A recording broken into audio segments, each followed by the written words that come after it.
You know, somebody else who caught a lot of heat over the last week too, Sage Steele, and it's really disappointing for me because and it really shouldn't be, but Sage Steele is one of those people that has been on ESPN for a long time, and I know of her mainly because I did Black History Trivia for a long time when I was on the air in Charleston, right? One of the answers to one of my questions was Gary Steele. He was the first black varsity player for Army football back in 1966, right? So I always knew that name. He never played the NFL. He went on, served 23 years in the military.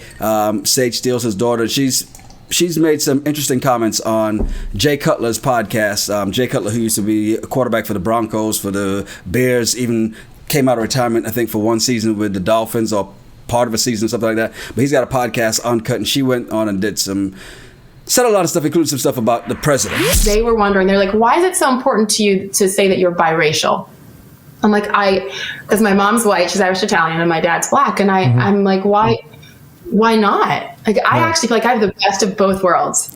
Barack Obama chose black and he's biracial. I'm like, well, congratulations to the president. That's his thing. I think that's fascinating considering his black dad was nowhere to be found, but his white mom and grandma raised him. But hey, you do you. I'm going to do me. The Candace Owens of ESPN. Yeah, the Candace Owens of ESPN, exactly. And here's the thing: not only about black people, but she also went on about women. I do think as women, we need to be responsible as well. It isn't just on players and athletes and coaches to act a certain way.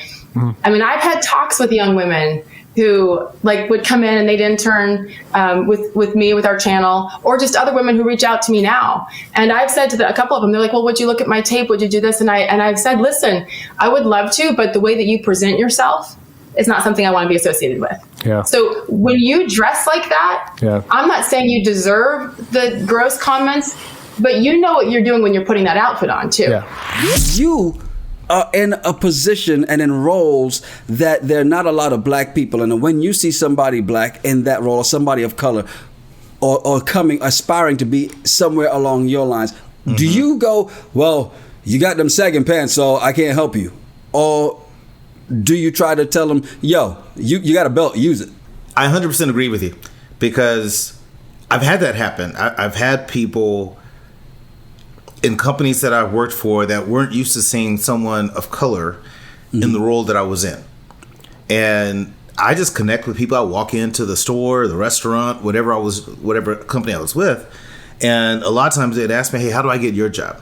And I was like, well, you got to understand, I spent, my first job was flipping burgers at Sonic. And I did that and worked at that company for 7 years, worked my way up to a manager. Then I went to Applebee's and I was a manager. I've opened up restaurants. I've cleaned bathrooms.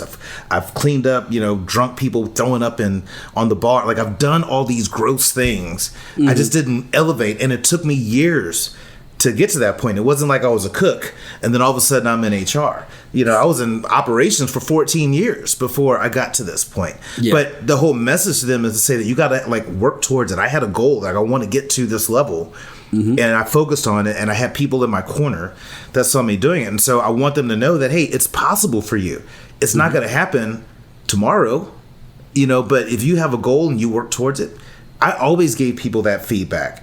And even people on my team, I've given them that feedback of things that they need to do to kind of get to that next level. But I would never put somebody down. And I think it's unfortunate that you have people that reach a certain status and that's what they choose to do, is to knock somebody down because somebody gave them a shot.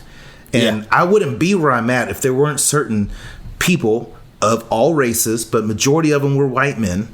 But there were people who saw something in me and believed in me and helped me get to where I wanted to get. There were black people too. There were women that helped me get here too. But I'm just saying, there's a whole group of folks. So to see her do this to young people, it's sad. Well, and that's what happens with power, right? When you start to make money, you know what I mean? Like when you're broke, you're nice to everybody. You're a totally different person, but all of a sudden you get some money on you and you get some exposure. Now all of a sudden you're different. And you can't look down your nose at people, man. It's so bad to look down your nose at people. And sometimes it's the looking down the nose, and sometimes it's people feel threatened. And you have people, I've noticed this around industries, and we have I won't help this person because they'll pay that person less money to do my job. No. Here's why I can teach you a lot about what I do. Mm-hmm. Because you can't outwork me. I know that.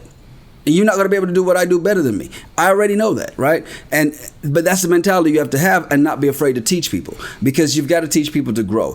I love to watch people grow, and love to see people go on and do bigger, better things. And to the fact that I've got past employees who we laugh about different disagreements we had and different blow-ups, and that's the kind of things that you like to be able to see people grow from that, because all right, I was that age once. And you can't look down your nose and go, well, nah. And even if you didn't do the things that they're doing at that age, you've got to be able to bring people along, because somebody at some point along the line helped you get there. So. Yeah. No, you're right. And I've always remembered that. I never forgot where I came from. And that's why I'm more comfortable with. That's why I love being in the janitorial industry in recruiting. I don't mind talking to people that clean bathrooms. Some of those folks I've learned so many life lessons from. If I just stand there and just let me grab the mop and just listen to you and just talk to them, mm-hmm. I've learned so many nuggets of wisdom mm-hmm. from people that other people look down upon. Yes. And it's just amazing. So I've never forgotten those lessons.